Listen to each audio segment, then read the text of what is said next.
Hi, this is Clara for Blockchain of Things. Today, we will explain why some nodes have buttons and others do not. If you are running Node-RED locally on your Mac or PC, first open your terminal and launch Node-RED.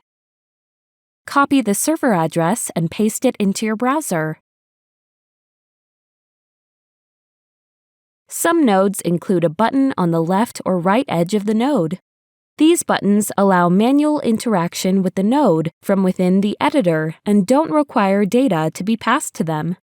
The inject and debug nodes are examples of common interactive nodes that have buttons. These buttons allow the user to manually trigger events after deployment of the flow. The Catenis flow palette includes both interactive and non-interactive nodes.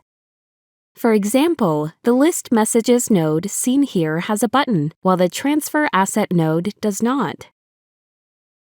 Our next video will dive into the Debug sidebar, a critical tool for understanding what your flow is doing at runtime.